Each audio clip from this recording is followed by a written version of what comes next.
Good morning. Today we're reading Job chapters 5 and 6. And when I think about Job, I literally it's like, okay, the beginning of the story where things went down, and then like several chapters of him being annoyed by his so-called friends, and then the end. Excuse me.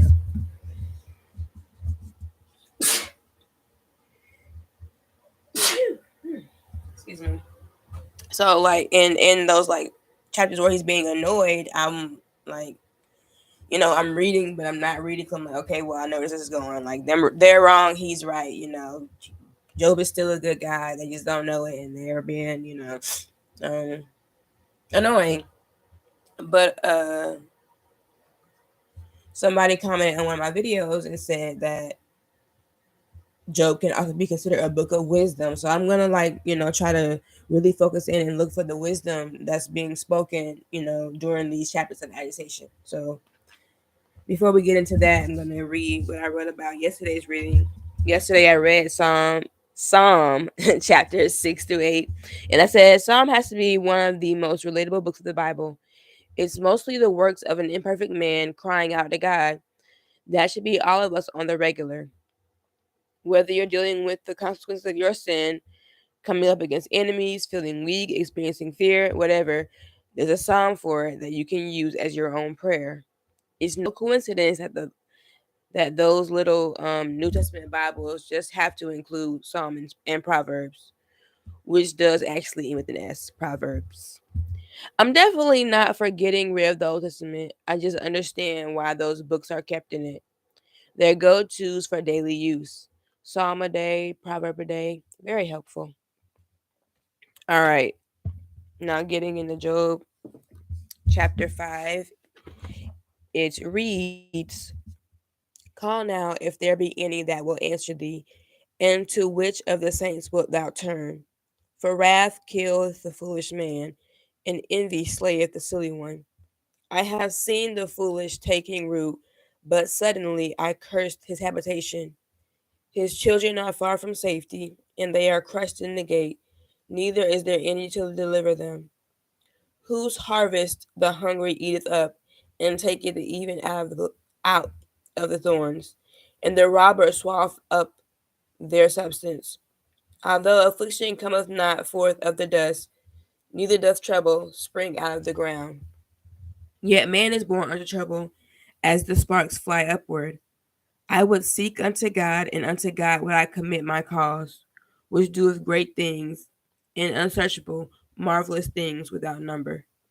Who giveth rain upon the earth, and sendeth waters upon the fields, to set up on high those that be low, that those which mourn may be exalted to safety.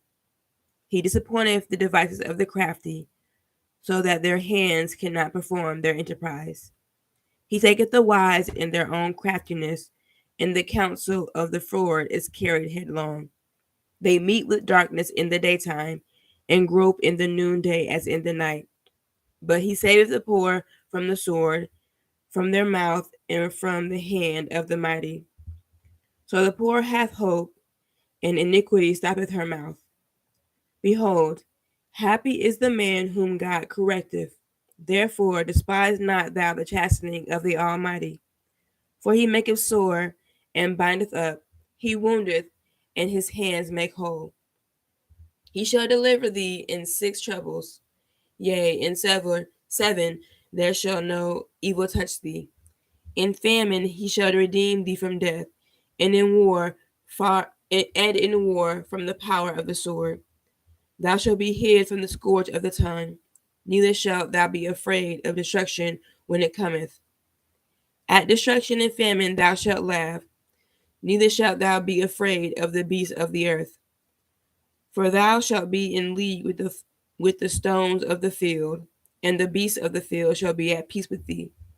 And thou shalt know that thy tabernacle shall be in peace, and thou shalt visit thy habitation, and shalt not sin. Thou shalt know also that thy seed shall be great, and thine offspring as the grass of the earth. Thou shalt come to thy grave in a full age, like a shock of corn cometh in his season. Lo, this we have searched it, so it is. Hear it and know thou it for thy good. But Job answered and said, Oh, that my grief were thoroughly weighed, and my calamity laid in the balances together. For now it will be heavier than the sand of the sea. Therefore my words are swallowed up.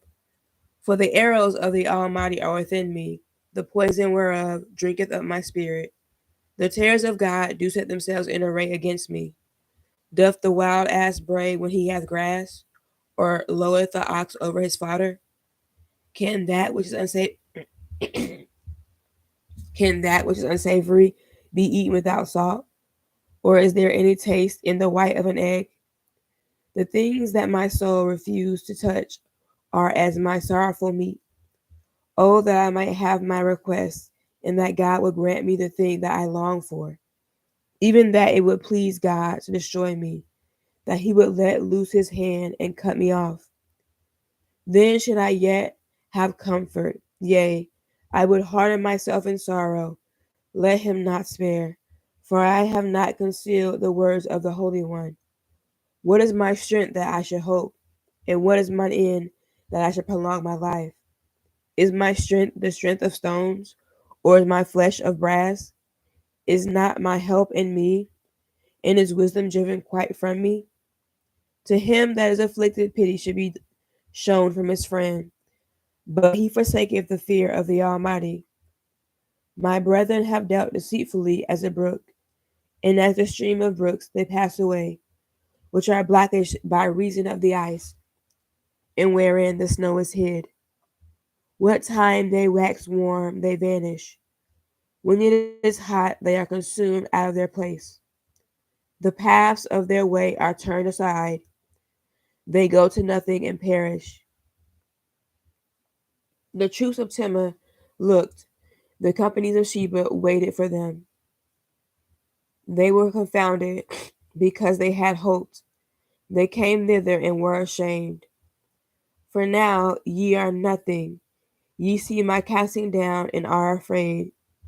Did I say, Bring unto me, or give a reward for me of your substance, or deliver me from the enemy's hand, or redeem me from the hand of the mighty? Teach me, and I will hold my tongue, and cause me to understand wherein I have erred. How forcible are right words, but what doth your arguing reprove? Do ye imagine to reprove words in the speeches of one that is desperate, which are as wind? Yea, ye overwhelm the fatherless, and ye dig a pit for your friend. Now therefore be content, look upon me, for it is evident unto you if I lie. Return, I pray you, let it not be iniquity. Yea, return again, my righteousness is in it. Is there iniquity in my tongue? Cannot my taste discern perverse things? All right, so that was Job chapters 5 and 6. I will think and write upon what I just read. I encourage you to do the same. Have a very blessed day.